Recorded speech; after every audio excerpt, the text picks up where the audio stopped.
nous rejoindre dans le cadre de notre émission Télesti. Vous êtes complètement et profondément bénis de la part du Seigneur.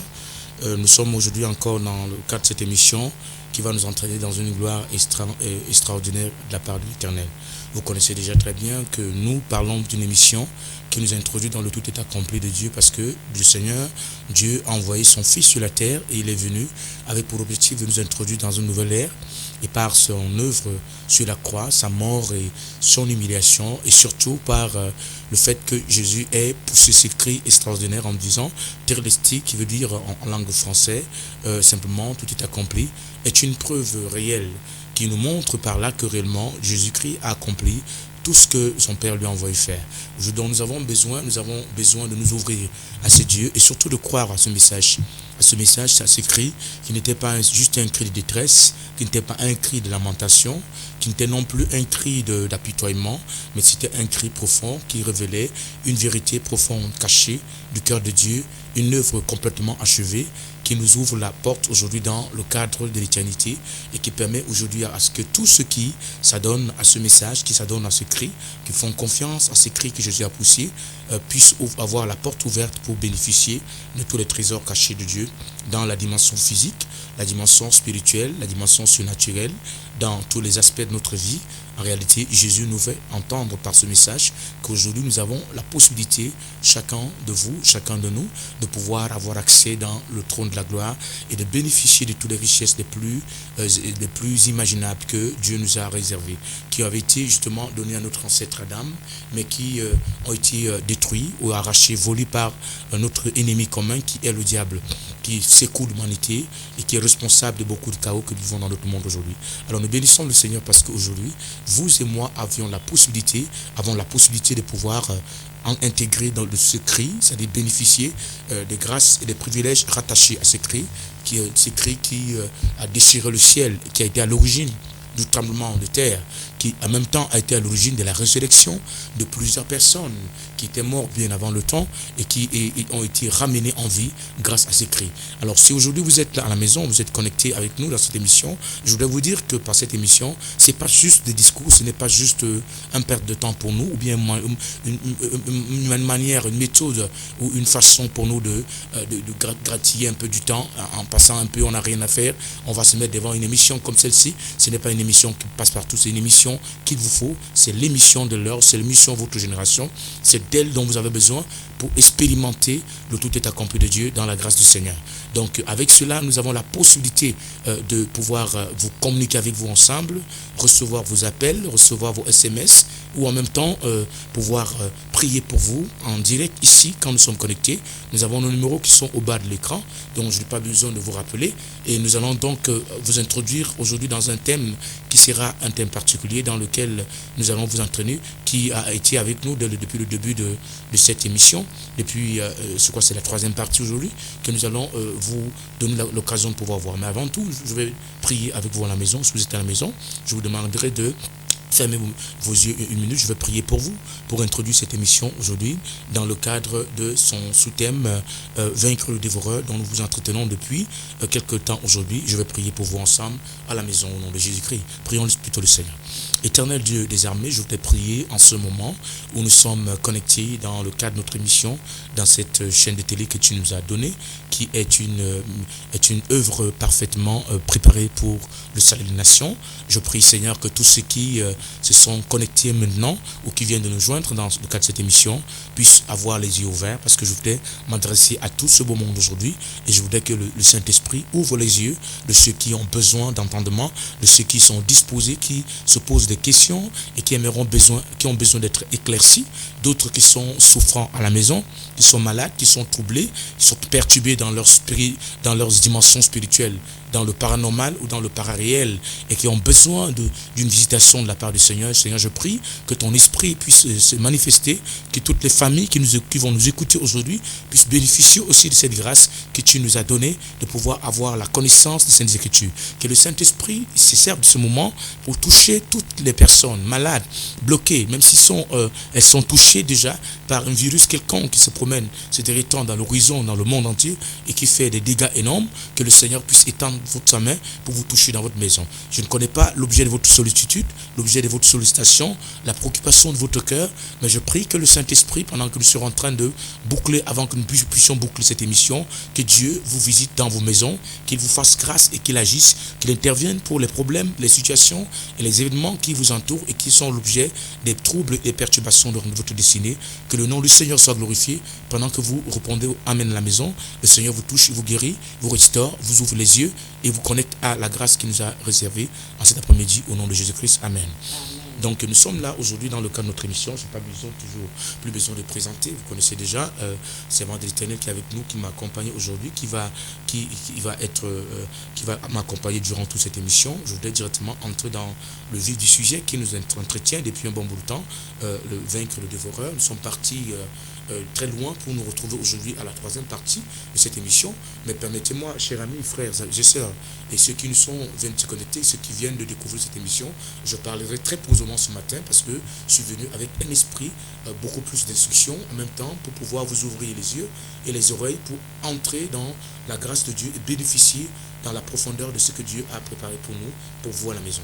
Alors, nous avons commencé à vous entretenir sur le thème « Vaincre le dévoreur ». Je suis parti de ce thème pour vous expliquer d'abord que, en réalité, tout ce qui dans la vie de chaque être humain sur la terre, Dieu nous a appelés dans le monde, il nous a envoyés dans le but de pouvoir vivre un rêve. Un rêve qui se vit à tous les niveaux, qui concerne notre vie spirituelle, notre vie physique, notre vie matérielle, notre vie psychologique, notre vie sentimentale. Tous les domaines de notre vie sont concernés ou alors intéressent Dieu. Et ce domaine de notre vie et ce que nous sommes censés devenir ou faire, n'est-ce pas, aussi intéresse Dieu. Et dans le programme, dans le plan d'action que Dieu a préparé pour nous, c'est après le livre de Jérémie chapitre 29, où Dieu dit, je connais les projets que je me suis fait pour vous, ce ne sont pas les projets de malheur, mais ce sont les projets de bonheur afin de vous accorder un avenir et de l'espérance dans un monde où règne le chaos et la confusion. Alors, dans le projet de Dieu, Dieu veut nous voir accomplir alors notre rêve. Je veux dire, le plus beau rêve qu'il nous ait donné, qui est le rêve de notre destinée, qui est celui de pouvoir réaliser la destinée, qui n'est pas le destin, parce qu'il y a une différence entre le destin et la destinée. La destinée, justement, qui est un programme d'action que Dieu a préparé pour nous avant la fondation des temps. Et ce programme intéresse Dieu et Dieu voudrait que ce programme s'accomplisse dans tous les domaines de notre vie, dans sa parfaite volonté. Maintenant, nous nous retrouvons parfois donc en but de beaucoup de contestation, en but de beaucoup de conflits, des phénomènes bizarres parfois qui arrivent, qui veulent contrecarrer ce projet de Dieu dans notre vie. Et parfois, il y a donc des milliers de personnes qui se posent des questions quant au fait de savoir la raison qui pourrait justifier ce genre de phénomène. Et je disais tantôt que quand ce phénomène ne pourrait peut-être pas être d'origine naturelle, parce que la grande partie des choses, il y a des choses qui arrivent parfois qui sont d'ordre naturel, qui sont le phénomène lié aux conséquences, lié à la violation des principes ou des lois de la nature. Au-delà de ces violations, nous avons autour de nous, dans notre monde, des forces qui sont tapies dans l'ombre, qui peuvent être en même temps des forces du mal, qui sont utilisées par les ténèbres pour pouvoir justement empêcher ou alors contrecarrer ou alors lutter contre le projet ou la destinée que Dieu a préparé pour les gens. Et ces forces du mal ont plusieurs méthodes, plusieurs mécanismes et plusieurs formules, plusieurs stratégies et plusieurs manières et se présentent sous plusieurs visages par lesquels ils peuvent agir dans le but justement de frustrer le projet de Dieu dans la vie des êtres humains sur la terre. Et dans ce cadre, nous avons donc pu découvrir, en faisant des recherches, une forme dans laquelle se présentent ces êtres-là et que nous appelons ici le dévoreur.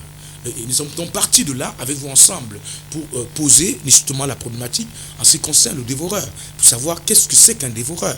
Et je voudrais revenir dessus aujourd'hui dans cet après-midi afin que vous compreniez avec moi ensemble que lorsqu'on parle de dévoreur dans la Bible, le dévoreur représente au moins deux choses, ou alors plusieurs choses à la fois. La première chose que nous devons comprendre, c'est qu'un dévoreur est un esprit qui peut être un démon, c'est-à-dire un esprit parmi les démons, les esprits qui ont été chassés du ciel après que Satan, qui s'appelait à l'époque Lucifer, se soit rébellé contre Dieu. Il y a eu une grande guerre entre lui et le royaume de Dieu, et il a été propulsé et emportant. Il a entraîné presque un tiers des anges du ciel qui l'ont suivi dans la rébellion.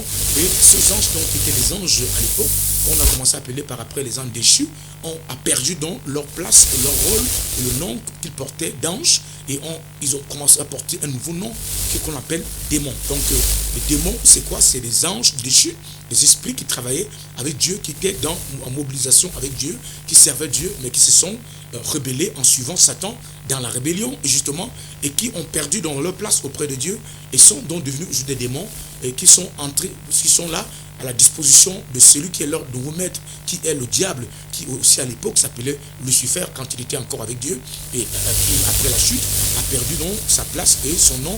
Lucifer, il est devenu donc cet ange de ténèbres qui tapait dans l'ombre, est en train de lutter contre le gouvernement de Dieu et veut détruire tout ce qui est sur la terre, et surtout c'est rassurer que tous les habitants de la terre se mettent à genoux devant lui et soient traînés en enfer avec lui ensemble. Alors pour ça donc, il a toute une organisation. Cette organisation est appelée une hiérarchie. Et cette hiérarchie donc suit une formulation qui se manifeste sous plusieurs angles en fonction des responsabilités qu'il a données à ces créatures appelées désormais des démons qui le suivent d'une manière ou d'une autre.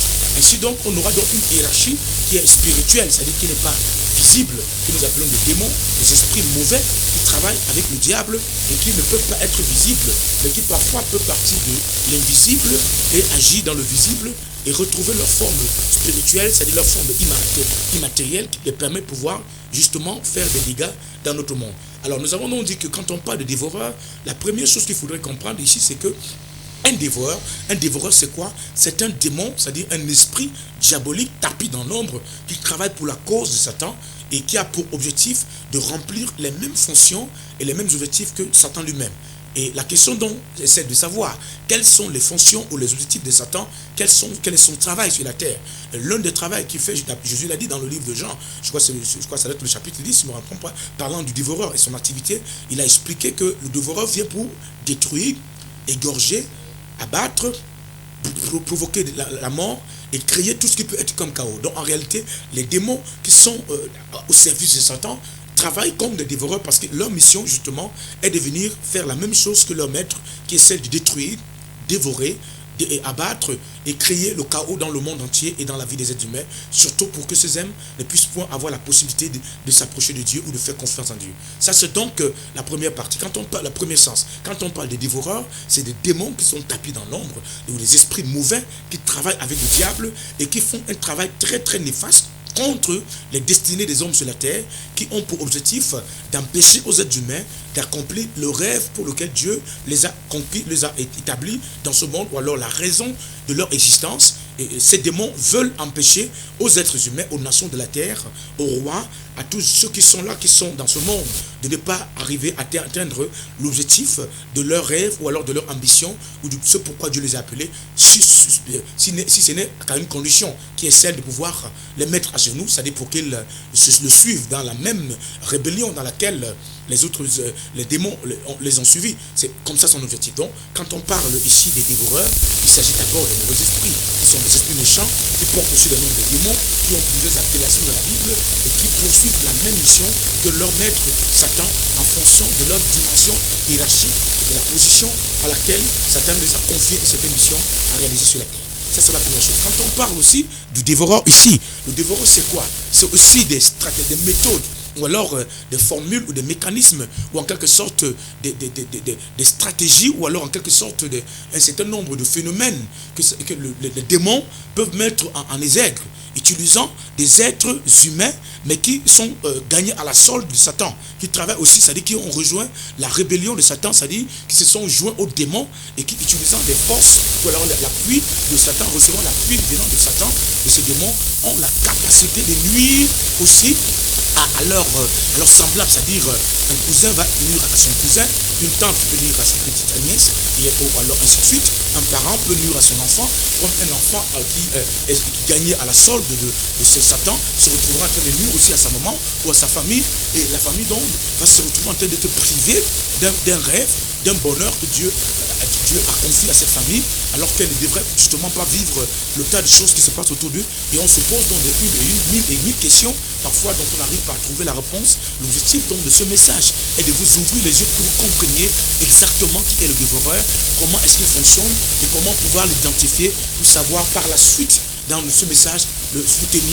comment vous tenir pour pouvoir contrecarrer l'activité du dévoreur au milieu de vous. Alors, on peut donc dire que le dévoreur, primo, serait un démon ou un esprit mauvais qui travaille pour le compte de Satan, un démon mandaté depuis les enfers, c'est-à-dire un esprit méchant que Satan envoie dans le compte d'une famille, dans le compte d'une vie, contre une nation, contre un peuple, contre un royaume, contre un roi, contre un chef, contre un système qui est en place dans le but de pouvoir perturber l'ordre, l'équilibre de ce système et pouvoir justement précipiter le système ou la vie de la personne dans un chaos complètement différent du programme élaboré par le ciel, c'est-à-dire par Dieu en ce qui concerne ce système pour cette personne. Secondo, on dirait donc qu'un dévoreur peut être un agent de Satan, c'est-à-dire quelqu'un qui est gagné pour la cause de Satan, qui est utilisé par Satan, même qui peuvent être utilisés de manière inconsciente, c'est-à-dire il est envoûté peut-être on l'a envoûté peut-être au village, et l'objectif de son envoûtement, c'est justement est venu créer l'instabilité dans la famille, empêcher à ce que le bonheur, la grâce et la joie puissent être constants dans la famille. Vous allez retrouver comme ça certaines personnes dans les familles, que juste à chaque fois où ils sont présents dans une réunion, ils sont présents dans les communications, il y a toujours des problèmes, il y a toujours des phénomènes bizarres qui se produisent dans les familles, il y a toujours de l'instabilité, il y a toujours des problèmes que l'on peut vivre en constance parce que la personne est utilisée d'une manière inconsciente par les forces du mal pour perturber l'ordre et l'équilibre que Dieu a établi dans la vie des êtres humains sur la terre. Ça se passe ici, ça se passerait donc ainsi avec une famille nucléaire, avec une vie personnifiée, avec une nation, avec un royaume, ainsi de suite. Alors ça c'est la deuxième chose. La troisième chose c'est que quand on parle de dévoreur aussi, le dévoreur aussi ici peut être présenté comme étant des phénomènes bizarres qui sont alimentés par des démons, des phénomènes bizarres comme par exemple, il y a des accidents qui arrivent d'une manière récurrentielle dans certaines villes, dans certains quartiers, dans certains endroits, il y a des phénomènes étranges qui arrivent à certaines familles d'une manière répétitive et d'une manière désolante, au point où à chaque période ou alors aux mêmes périodes, les mêmes événements ou les mêmes situations arrivent dans ces familles et on a tendance à mettre ça dans le cadre du hasard. Alors que réellement, chers amis, auditeurs, auditrices, je veux dire téléspectateurs, nous n'avons pas, le hasard n'existe pas en réalité parce que le hasard c'est un mot qui n'existe que dans le dictionnaire. Mais ça n'existe pas dans le monde de Dieu, dans le monde, que ce soit dans le monde paranormal, comme dans le monde physique, parce qu'en réalité, une chose qu'on n'arrive pas à trouver, son explication dans la dimension physique, on trouverait la raison de son existence dans la dimension métaphysique ou alors parallèle. Donc en quelque sorte, il y a donc des phénomènes parfois qui arrivent dans notre monde, qui arrivent à notre planète, comme par exemple aujourd'hui, le cas de cette maladie, coronavirus, que tout le monde est en train qui fait ravage dans le monde entier, qui est en train de causer tellement de dégâts dans notre monde. Et pour ceux qui sont seulement localisés à la dimension scientifique, qu'ils veulent comprendre les choses que à la dimension du perceptible, à la dimension du réel, et qui ne pensent pas que le monde ne se vit pas qu'autour du réel, mais le monde se vit aussi autour de ce qui n'est pas réel, c'est-à-dire de ce qui est non perceptible, qui est spirituel. On comprendrait donc que la vie sur la terre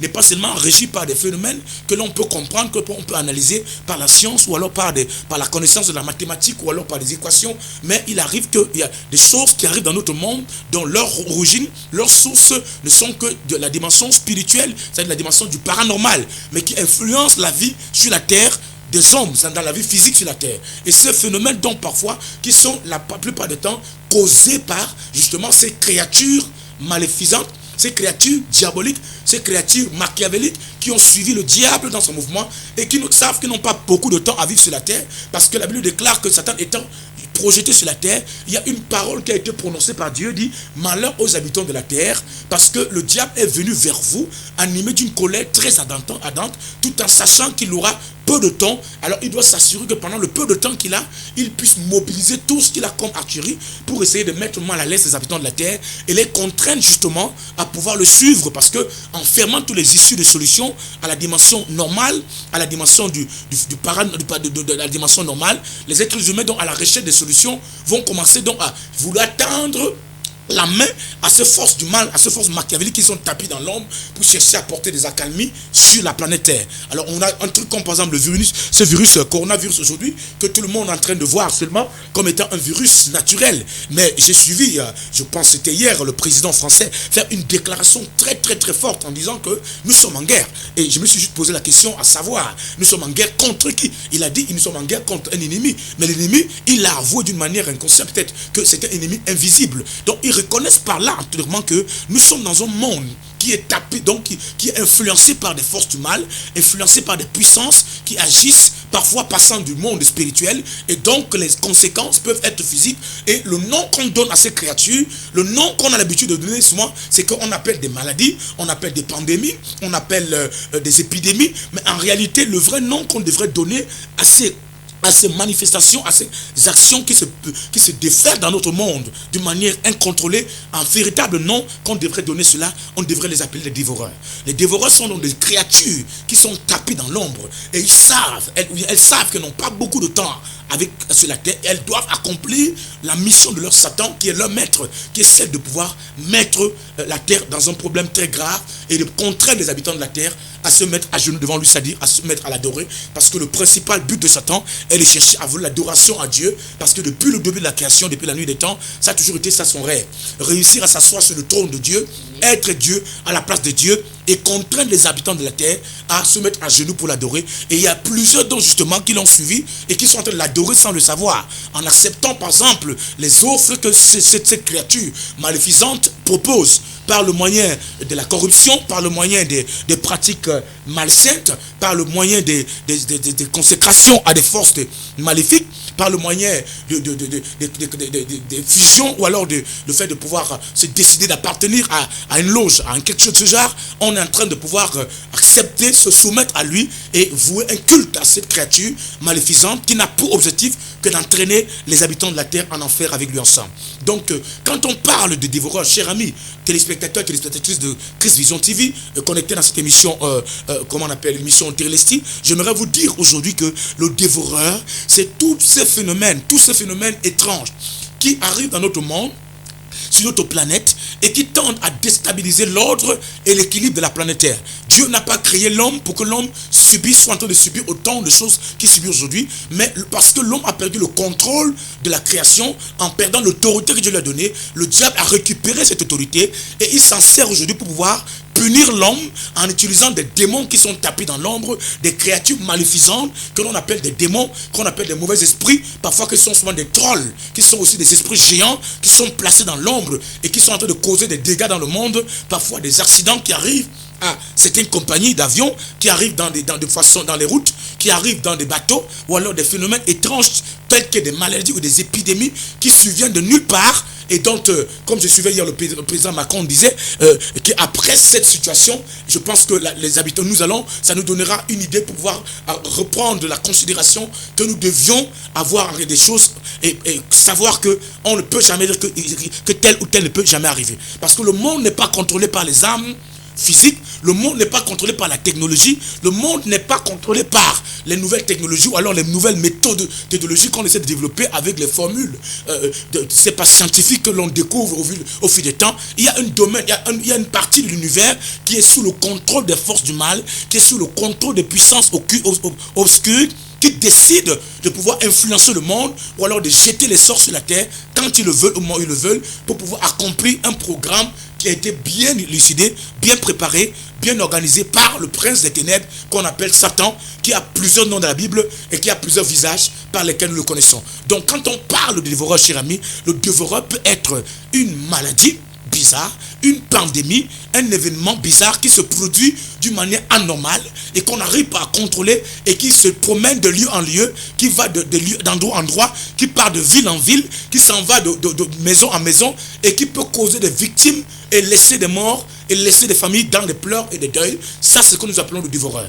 Et nous devons découvrir donc qui est le dévoreur, parce que quand vous ne savez pas qui est le dévoreur et qui est placé derrière le dévoreur, vous allez continuer à subir des effets traumatisant le dévoreur, et tout en pensant que les solutions que vous allez appliquer de façon naturelle pourront répondre. Parce qu'en réalité, le dévoreur étant un esprit qui est placé derrière, Les simples formules scientifiques ne suffisent pas pour l'arrêter. Il faut une action spirituelle mobilisée qui implique tout le monde, où les gouvernements de la terre, les nations de la terre, je parle aujourd'hui à tous ces représentants, comme l'a fait le cas de...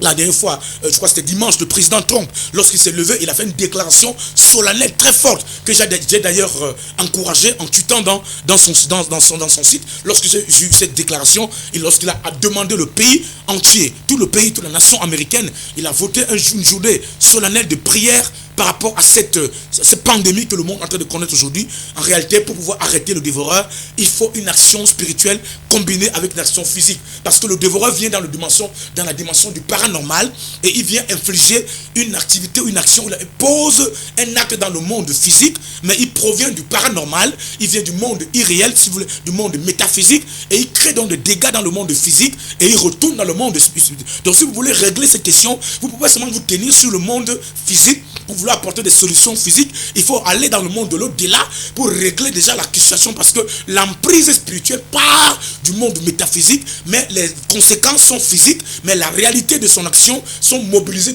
à partir du monde spirituel, d'où nous pouvons vivre dans des phénomènes étranges dans notre monde. Il faut donc en convoquer une action collective qui implique tous les gouvernements de la terre, que les habitants de la terre retournent vers Dieu pour comprendre quelle est l'origine, pourquoi est-ce que ce démon a trouvé-il la porte ouverte pour faire ce travail, pour impliquer le monde dans autant de malheurs aujourd'hui. Ça, c'est un autre élément. L'autre point que nous pouvons considérer, nous avons dit que le dévoreur aussi dans la Bible est considéré comme toute puissance, toute présence ou toute forteresse, je veux dire, tout ce qui va dans le cas, qui combat, toute main tapée dans l'ombre, une force ténébreuse tapée dans l'ombre, qui est à l'origine de l'avortement des projets d'un homme dans la vie. Lorsque vos projets avortent d'une manière anormale, d'une manière inexplicable, ou d'une manière inexpliquée, lorsque vous échouez dans vos destinées, lorsque votre étoile de destinée s'éteint d'une manière anormale, alors que tout le monde voyait un enfant, un jeune, un homme en train de monter fort, et tout le monde a commencé à croire en cela, et les gens ont commencé à parler de cela d'une manière ouverte, et soudainement tu entends que la personne a chuté de plus haut niveau qu'il était, est redescendu jusqu'au dans les enfers. On se pose mille et une questions. Qu'est-ce s'est-il produit? Le dévoreur t'a suivi dans ton élévation, et le dévoreur a détruit l'élévation et t'a ramené au plus bas niveau de l'échelle. C'est pourquoi nous voulons donc combattre dans le dévoreur par la connaissance, parce que ce message nous l'avons pas pris parce que nous sommes des prédicateurs simplement, on ne l'a pas pris parce que nous sommes des connaisseurs, non, nous l'avons pris parce que Dieu nous a révélé ce message. Dieu s'est adressé à nous et Dieu m'a demandé de pouvoir causer, de vous parler à travers cette affaire, parce que justement, j'ai commencé à parler de ça bien avant que le coronavirus commence, parce que le Seigneur m'avait dit qu'il y a un phénomène bizarre qui va venir dans le monde et qui va éprouver les habitants de la terre. Ça va aller de lieu en lieu. Il m'avait d'abord parlé de l'Asie et après il m'avait dit que ça va commencer à traverser l'Europe et ça va descendre dans des pays malgré bien et ça va toucher et il va descendre du côté de l'Afrique, mais l'Afrique ne sera pas trop touchée. Mais il m'a dit que tous ceux qui ont la couverture du Saint-Esprit, c'est-à-dire qui dépendent de l'influence de la puissance de Dieu, seront épargnés. Les maisons et les familles qui bénéficient de la grâce de Dieu, qui croient au Seigneur et qui invoquent le Dieu vivant de la terre, seront épargnés, parce que je voyais cette épidémie en train de descendre dans le monde comme une sorte de feu. J'ai vu un ange qui tenait entre ses mains l'encensoir, il avait une épée en main, il avait l'encensoir. Dans l'encensoir, il y avait le feu qui sortait de l'encensoir. Et j'avais annoncé cette prophétie pour ceux qui me connaissent, savent quand j'annonce une chose, ça s'accomplit exactement ici. Je l'avais annoncé, ça fait au moins une chose comme ça fait peut-être 6 mois aujourd'hui, j'avais annoncé cette révélation, que je vois un ange en train de venir et qui va descendre dans le monde, un ange de ténèbres. Et il tenait en main une épée en train de descendre dans les nations et on ne pouvait pas l'arrêter parce qu'il était très en colère. Et il m'a donné des raisons pour lesquelles il devait faire ce qu'il faisait. J'ai voulu essayer de m'opposer à cela, mais c'était compliqué parce que il me disait, les nations de la terre ont multiplié tellement des choses aujourd'hui que la terre, le ciel est en colère contre eux et l'enfer va se lever et cette démon va commencer à agir partant de l'Asie. Il va descendre dans l'Europe et il va descendre dans les pays malgré bien et ensuite il va commencer à revenir dans certains pays, Afrique noire. Il va commencer à toucher les maisons, mais tous ceux qui sont engagés, qui ont la connaissance de Dieu, qui craignent Dieu d'une manière sincère et qui ont voué leur vie au Seigneur, je peux vous dire que le coronavirus va arriver devant vous. Il vous trouvera devant vous. Il va se dire, celui-là, je ne peux pas l'affronter parce qu'il n'est pas de mon camp. On ne se maîtrise pas, on est dans 2 mondes différents. Il va passer à gauche, il va passer à droite et vous serez debout parce qu'il est dit, 1000 tomberont à votre côté, 10 000 à droite, mais vous ne serez pas atteints.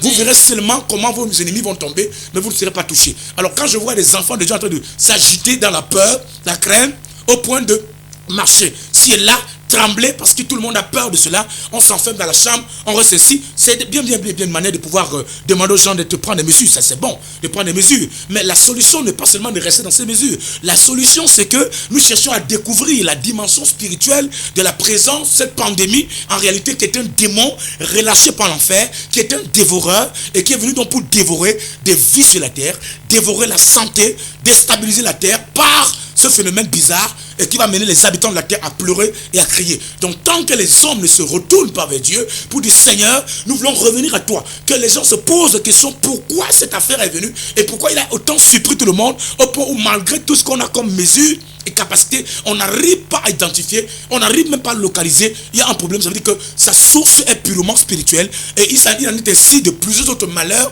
et phénomènes bizarres qui arrivent dans la vie des hommes sur la terre, qui viennent détruire les vies, qui viennent éteindre les lumières, qui viennent détruire les étoiles des personnes, qui attaquent les systèmes, qui créent des guerres dans le monde, qui déstabilisent les sociétés et dont on n'arrive pas parfois à savoir qu'en réalité, la vraie source de ces choses est purement spirituelle et l'esprit qui porte, qui agit derrière, son nom véritable est le dévoreur dans la Bible. Amen. Amen. Donc c'est ça que nous avons eu à voir ensemble. Et nous sommes donc partis de la définition. On a donc touché le point numéro 2, que je voudrais encore vous reprendre aujourd'hui. Le point numéro 2 était donc l'activité du dévoreur. C'est ce deuxième point que nous avons engagé avec vous, l'activité du dévoreur. Parlant de l'activité du dévoreur, nous avons dit que bon, en réalité, quand on parle de l'activité du dévoreur, ici, nous sommes en train de parler de le travail que le dévoreur fait sur le terrain. C'est-à-dire, qu'est-ce qu'il fait exactement comme travail? Comment se manifeste son travail? Comment pouvoir repérer la main ou l'action du dévoreur dans une vie, dans un pays, dans une famille, dans une activité, dans une quelconque chose? Nous avons beaucoup, on a un plan d'action qui est très clair, que le dévoreur a mis en place. Et le plan d'action est le même plan d'action qu'il a élaboré le jour où il a chuté, que Dieu l'a vaincu et qu'il est descendu sur la terre, animé d'une colère ardente. En réalité, le dévoreur, le premier dévoreur d'abord, c'est le Satan lui-même. Oui. Et les démons qui travaillent lui sont les dévoreurs. Et ceux qui sont des agents de Satan, qui sont des hommes qui ont suivi la cause de Satan, qui l'adorent et qui veulent voir son royaume s'installer sur la terre, jouent le même rôle et la même mission que les dévoreurs jouent. Et ils ont la même activité qui essaie de détruire. Alors, comment donc se fait cette mission? Elle consiste au fait d'abattre, hein? Elle consiste au fait de détruire, elle se manifeste par des assauts. C'était les 3 points qu'on a eu à voir la dernière fois sur l'activité du dévoreur.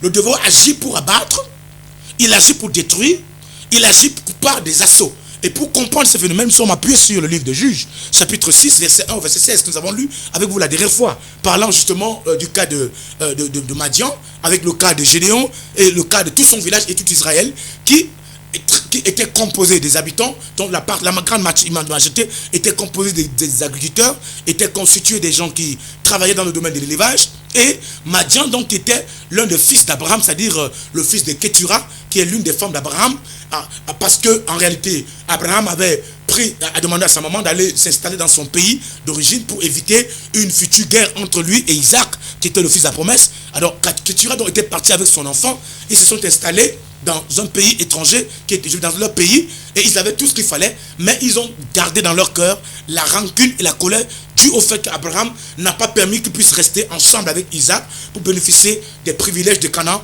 Et ça a donc été une rancune tenacière et tendancière qui a causé assez de dégâts parce qu'ils vivaient ensemble pendant leur enfance, mais quand ils ont grandi, Abraham a séparé ses familles parce que normalement, en tant que père responsable normal, quand vous voyez que vos enfants ne sont pas de même mère, vous pouvez imaginer qu'après vous, il y aura une guerre terrible. Si vous avez donc beaucoup de biens, vous faites ce qui doit être fait, c'est-à-dire vous distribuer des biens en fonction de chaque enfant et de chaque moment. C'est ce qu'Abraham a fait. Il a remis une portion de biens à cette femme et elle est partie s'installer, mais sauf que l'enfant a grandi avec ce qu'on appelle le ressentiment. Et le ressentiment donc a développé quelque chose de très fort en lui. Et cette chose qui s'est développée en lui a été la base donc de la haine et de la colère qui a motivé l'activité qu'il a menée par la suite contre ses ennemis. Il y a donc des personnes comme ça même à l'église qui éprouvent du ressentiment par rapport au reçu de certaines personnes. On a ici un appel que nous allons répondre. Oui, allô? Allô? Allô, téléspectateur? Allô? Allô? Allô? Allô? Oui, bonsoir. Que le Seigneur te bénisse abondamment. Sois délivré. Sois délivré. Alors donc c'est comme ça que nous sommes dit. Donc, voilà. On voit donc ici comment, d'un côté, nous voyons comment Abraham donc, remet ses biens, il remet ses biens à ses enfants, il remet les biens à Ketura, et par la suite, nous avons des gens qui ne sont pas très courtois, qui nous appellent, qui ne sont pas très courtois, que le Seigneur vous aide et qui vous délivre. Parce que c'est que vous êtes sous l'influence du dévoreur. Le dévoreur, quand il peut détruire une vie, il peut attaquer une âme, il envoûte des personnes, il les rend agressives, il les rend, ils sont troublés, perturbés justement. Et comme notre message est un message qui est en train de s'adresser aux forces du mal, j'aimerais que le Seigneur vous délivre abondamment à ce moment au nom puissant de Jésus-Christ. Alors donc c'est comme ça que nous sommes en train de dire ici, que le Seigneur vous bénisse abondamment. Alors on est en train de dire donc que ainsi Abraham donc reçoit, il remet les biens à sa femme qui s'appelle Ketura, et Ketura donc s'éloigne pour aller justement s'installer avec son fils quelque part dans une autre maison, dans une autre vie. Et quand il est installé, que se produit-il? Il se produit que ici le fils, l'un des fils donc Ketura va commencer donc à s'attaquer aux enfants par le ressentiment. Il éprouve un ressentiment très fort sur ses frères qui ont réussi. Et pourquoi? Parce que selon lui, Abraham devrait donner ce bien à tout le monde. Pourquoi Abraham a pris, il a confié aux autres, il a développé donc la haine dans son cœur, il a développé la rancune, il a développé la colère dans son âme, et cette colère va pousser donc cet enfant à commencer à s'attaquer, à s'en prendre à son frère.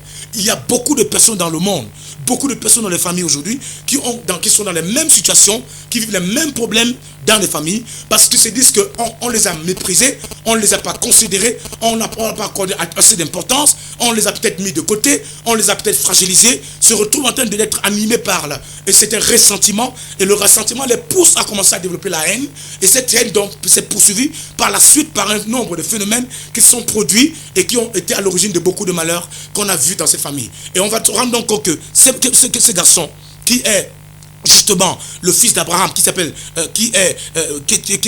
Madian, il va se mettre ensemble avec d'autres nations, avec d'autres peuples, et ensemble ils vont commencer à mener une activité très très très néfaste contre le peuple du Seigneur. Il va commencer à livrer des batailles contre le peuple du Seigneur en attaquant des vies, en essayant de jeter le sort. Et il faisait quoi? Lorsque le peuple travaillait, ils travaillaient dans les champs, ils travaillaient dans les bureaux, ils allaient dans des comment dirais-je, ils allaient dans l'élevage, dans les prairies. Et lorsque le temps venait maintenant de récolter, et c'est à ce moment que le dévoreur qui était Madian se plaçait dans les montagnes, dans les ruisseaux, dans des vallées, dans des endroits bizarres, et il attaquait Israël qui venait, et il réussissait donc maintenant ainsi à détruire les récoltes, à ravager, à mettre le mal, et mal à l'aise tout ce monde qui était autour de lui. Ça a été très compliqué. Au bon, la Bible déclare que le peuple a été très malheureux pendant tous ces beaux montants. Le peuple a tellement souffert de cette affaire de ce dévoreur qui a laissé trop de pleurs et de dégâts dans la nation israélienne. Donc la stratégie du dévoreur est claire: il faut abattre, il faut détruire, il faut passer par des assauts, et les assauts sont plusieurs natures, et le rôle clair et la mission claire est de détruire et causer des dégâts par tous les moyens. Ça, c'est ce que nous avons vu avec ensemble en ce qui concerne l'activité du dévoreur. On est donc parti donc du point numéro 2, et nous avons attaqué donc le point numéro 3, ce qui concerne la stratégie du dévoreur. Et c'est ça que nous avons commencé à voir avec vous la dernière fois, la stratégie du dévoreur. Quelle était donc la stratégie du dévoreur? Nous avons vu que le grand point 1, la stratégie du dévoreur était d'abord physique. On a d'abord vu la stratégie physique du dévoreur, et cette stratégie consistait à quoi? Consistait par ce que nous appelons les guet-apens. Les guet-apens passaient de façon physique, c'est-à-dire tendre les embuscades à l'ennemi, au peuple de Dieu, tendre les embuscades à ceux qui servent le Seigneur, tendre les embuscades à ceux qui sont déployés, et les gens travaillent, ils se mobilisent, ils se poumonnent, ils font tout ce qu'il faut, mais lorsqu'il faut maintenant rentrer, et avec des récoltes, ils tendent des embuscades au niveau des montagnes, sur des collines, pour essayer par tous les moyens de pouvoir faire. L'ennemi est trop petit. Ok? Vous êtes... Amen. Je vais vous dire une chose. Vous appelez pour perturber l'émission. Vous êtes trop petit. L'esprit qui vous anime est un esprit de bois. Alors que vous continuez à appeler pour troubler l'émission, vous allez recevoir dans votre maison tout à l'heure je parle. Une foudre de Dieu qui va vous mettre au sol. Tomber au sol. Vous allez commencer à prier pour me demander le soutien du Seigneur pour que vous soyez la délivrance. Parce que je connais l'esprit qui vous anime. C'est un esprit de Léviathan. Soyez bénis. Ok, donc on disait tout à l'heure que voilà. L'esprit en question utilise la formule qui est la stratégie physique. Et il passe donc par le moyen de quoi? Des get-happens. Qu'est-ce que se passait-il? Le dévoreur se plaçait dans les angles, au niveau des carrefours, au niveau des montagnes, dans des endroits renforcés. Et comme l'accès, ou alors disons que le passage était tellement trop rétréci, ils profitaient donc justement de ce moment où le peuple passait après des récoltes pour essayer d'attaquer le peuple de Dieu et arracher les récoltes, détruire ce qu'ils ont fait, causer des dégâts par-ci par-là. Mais la Bible déclare qu'ils ont fait cela pendant près de 7 ans et le peuple a été dans une situation de trouble, de confusion et de pleurs pendant près de 7 ans de souffrance. Quand le dévoreur est dans votre vie, il peut utiliser une méthode physique, c'est-à-dire que quoi? Vous travaillez, mais à la fin du mois, le dévoreur vient attaquer vos récoltes pour détruire les récoltes. C'est la raison pour laquelle vous voyez des personnes qui sont là, vous avez une entreprise, vous travaillez dans une entreprise, dans une société, tout ce que vous faites autour de vous est une bonne chose. Mais qu'est-ce qui se passe à la fin du travail, quand il faut que vous puissiez récolter à la fin du travail, c'est une maladie qui va survenir de nulle part. Et cette maladie vient pour faire quoi? Pour détruire tout votre travail pendant tout un mois, vous empêcher de pouvoir bénéficier justement du produit de votre travail. Le dévoreur dont est là, il a des stratégies qui sont physiques, il a des stratégies qui sont physiques et qui se manifestent par des get-happens qui agissent à travers des méthodes physiques, qui mettent des personnes autour de vous, qui viennent vous placer, qui sont des pions de Satan, des pions des agents du monde des ténèbres, et qui vous tendent des embuscades pour essayer de vous troubler, vous perturber d'une manière ou d'une autre. C'est ça la mission du dévoreur. Et l'une des méthodes physiques du dévoreur, c'est qu'il utilise donc des attaques armées. La Bible déclare dans le livre de Juges, que nous avons lu dans le chapitre 6, verset 1 au verset 16, voilà ce qui a été dit, que pendant que Israël travaillait, ces gens venaient quoi? Ils sont allés ils ont négocié avec d'autres royaumes, d'autres peuples, et ils ont fait une conspiration de près de 4 royaumes qui se sont mis ensemble pour venir asservir le peuple de Dieu, la nation de l'Éternel qui travaillait avec beaucoup d'angoisse, qui se démerdaient, qui bagarraient de jour et nuit pour essayer par tous les moyens de s'en sortir. Et le peuple de Dieu qui se mobilisait avait un ennemi autour de lui, et son objectif était d'essayer par tous les moyens de troubler et de détruire le peuple du Seigneur. Ils venaient de façon avec des armes physiques et ils attaquaient le peuple du Seigneur en jetant de mauvais sorts, en détruisant les récoltes. Et c'était l'une des méthodes de l'ennemi qui consiste donc à utiliser les attaques armées par des moyens et des mécanismes bizarres pour essayer de détruire les vies. Et c'est ça donc une des méthodes de l'ennemi. Ça c'était l'une des méthodes. L'une des méthodes que nous avons eu à voir avec vous ensemble, c'est la méthode d'invasion. En quoi consiste l'invasion? L'invasion consiste en quoi? C'est que l'ennemi ne vous dit pas, il ne vous informe pas. Il ne vous dit pas exactement ce qu'il planifie faire.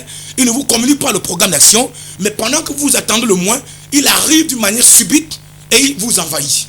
Il vous encercle, il vous entoure et il essaie par tous les moyens de vous mettre mal à l'aise en cherchant à jeter le sort sur vous. Mais par la puissance du Dieu des miracles, je décrète à cet après-midi, toute personne qui est en train de vouloir envahir les missions terrestres, toute personne mandatée du monde des ténèbres pour chercher à attaquer l'œuvre de Dieu, toute personne qui a été mandatée depuis l'enfer, qui cherche à envahir le programme que Dieu a établi pour les nations, je libère le feu du Seigneur dans sa vie. Amen. Je relâche l'onction que mon Père m'a donné, de Benson et de ça, que l'onction te localise dans ta maison où tu te trouves, et que le feu de Dieu descende te mettre contre le sol au nom puissant de Jésus.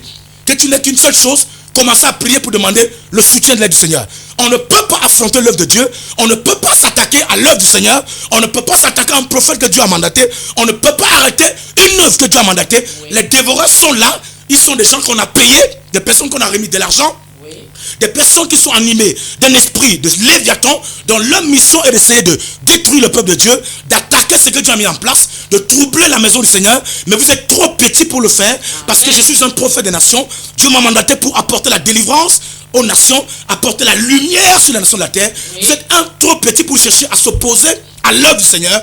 Vous êtes extrêmement petit pour cela. La main de Dieu dans votre vie, comme je parle maintenant, et cette main ne vous quittera plus jusqu'à ce que vous soyez en train de demander pardon, vous repentir et confesser ce pourquoi Satan vous a envoyé, parce que vous avez déjà échoué votre mission. Amen. Moi j'ai été envoyé pour apporter la lumière, et cette lumière viendra jusqu'à vous, dans votre maison, elle viendra dans votre famille, oui. Elle atteindra votre village, vous serez automatiquement délivré par l'esprit qui vous hante, par le démon Léviathan qui a pris le contrôle de votre vie. L'onction de mon Père Benson Daoussa vous localise là où vous êtes maintenant. Amen. Et vous recevez la puissance de Dieu dans votre Amen. Vie pour que la main de Dieu commence à vous délivrer. Amen. Alors c'est comme ça donc ça se passe avec l'histoire du dévoreur.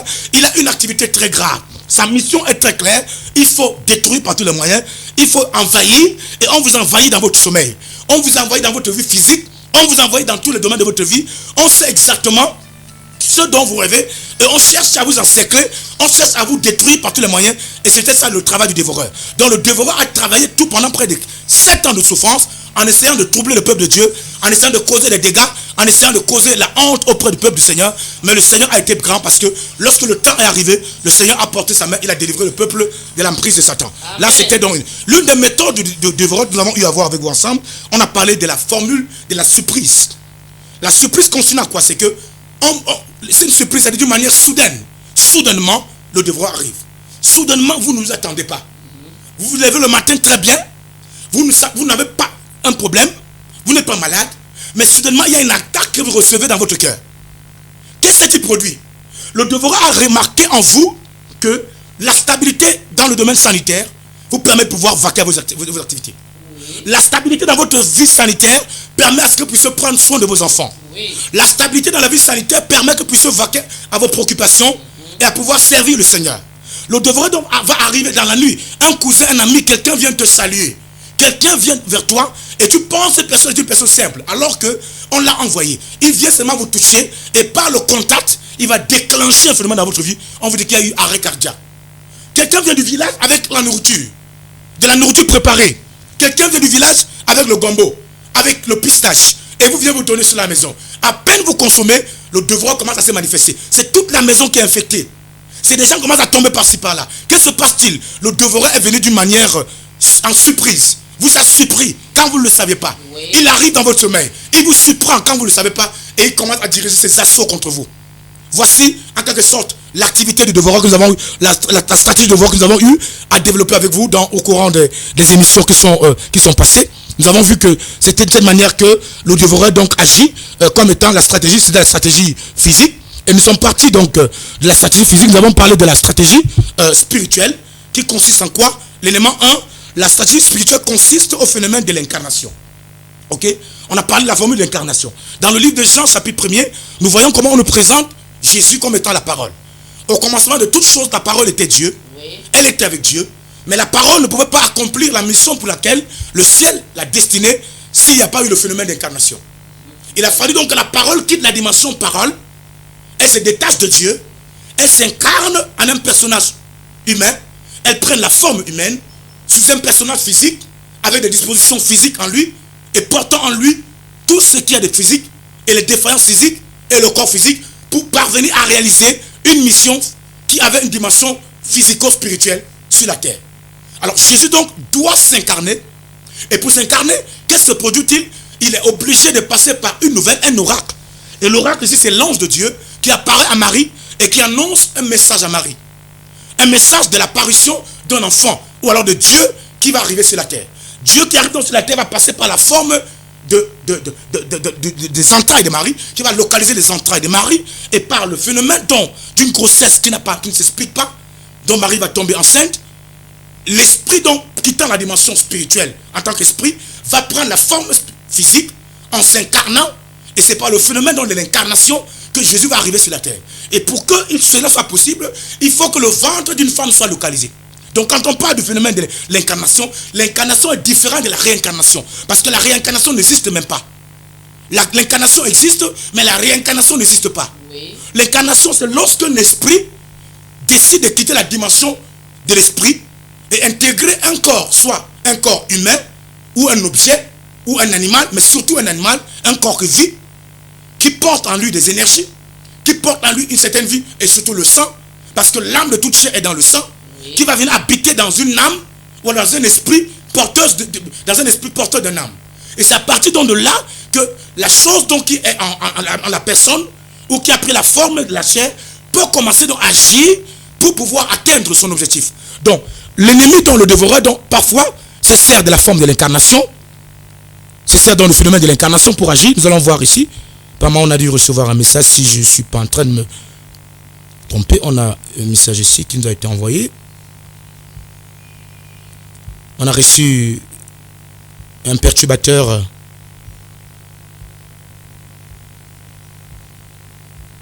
un petit sorcier qui a été envoyé pour perturber l'émission, pour essayer de me perturber. Je suis un professionnel, cher ami. Que le Seigneur ait pitié de vous, qui vous bénisse à mon âme. Alors je disais tantôt que nous allons voir ici, je crois qu'on a reçu un message, j'essaie de voir le message qui nous a été envoyé. Et là, on va continuer à parler du dévoreur et son phénomène d'incarnation, comment est-ce que ça se produit?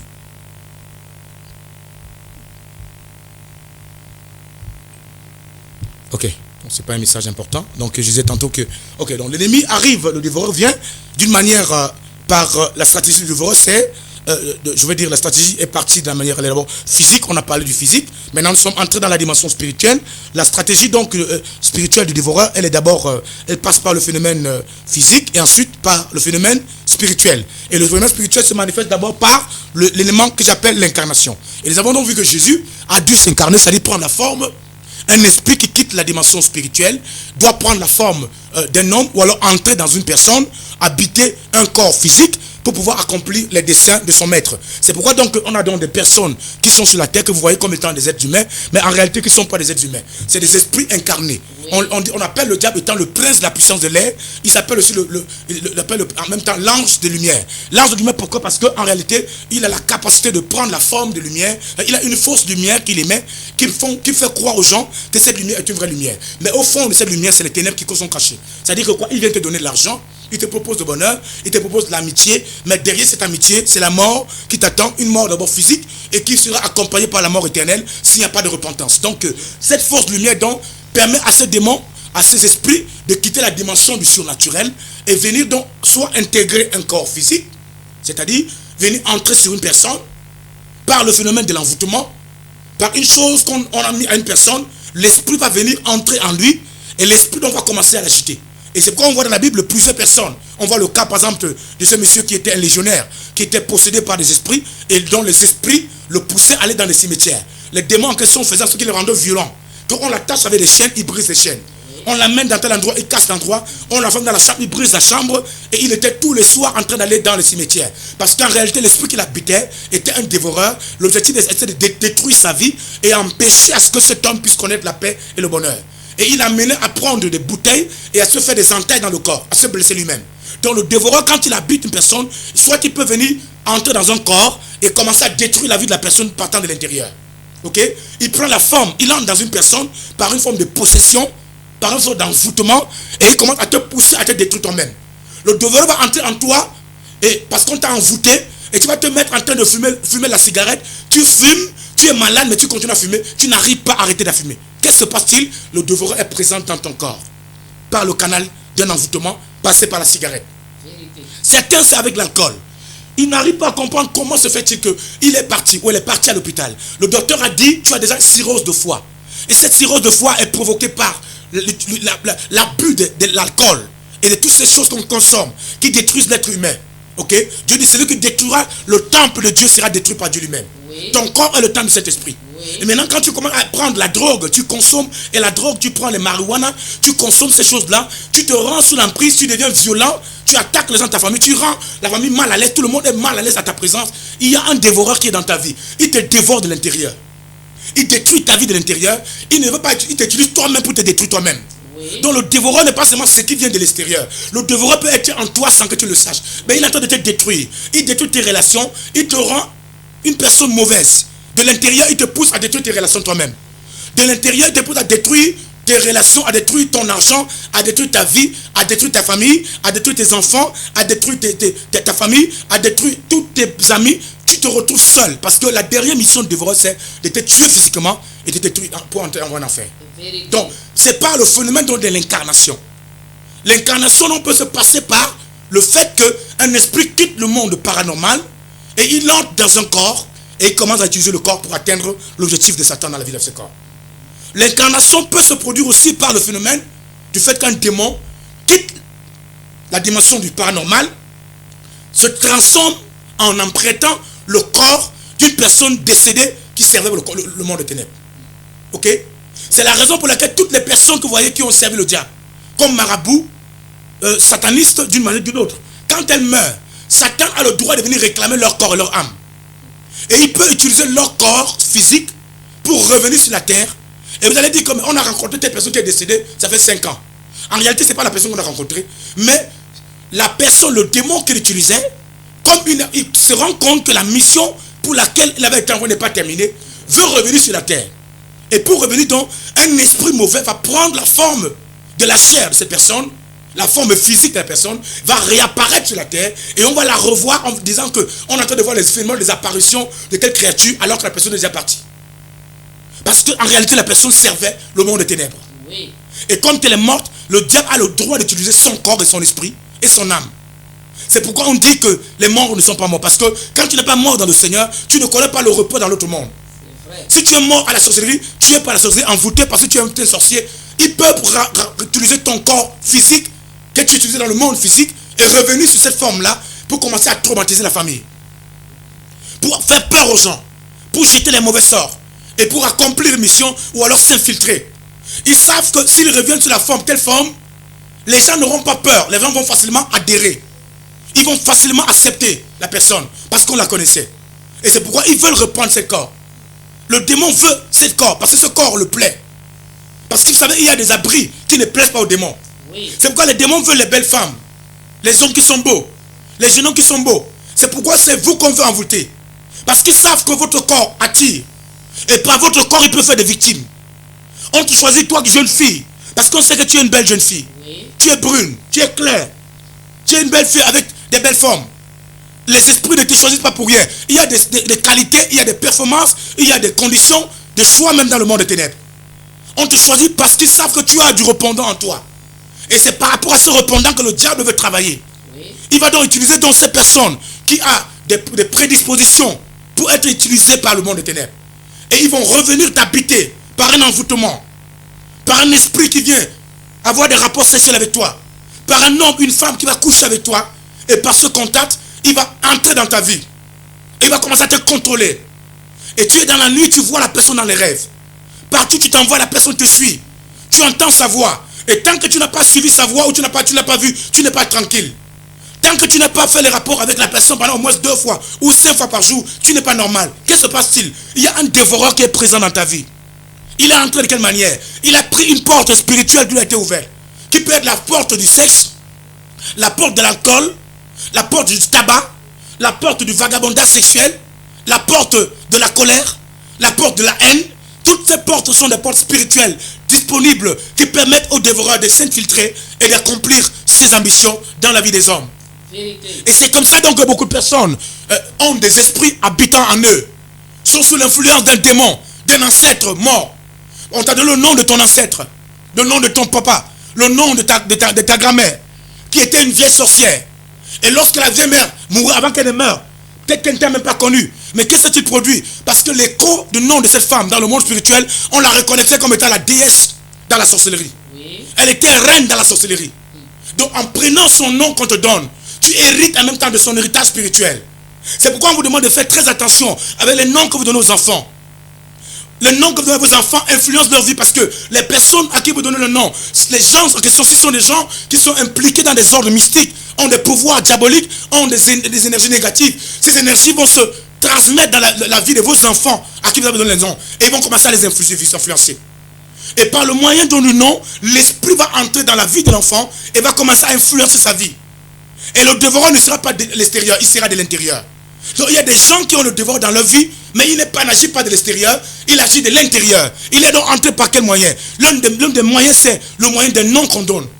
Le nom est une porte spirituelle d'accès pour bénéficier d'un héritage spirituel quelconque. En termes de gloire, notoriété, puissance, force, gloire, honneur. Un nom qu'on vous donne ouvre une porte spirituelle dans votre vie pour hériter le bonheur ou la malédiction. Un nom qu'on vous donne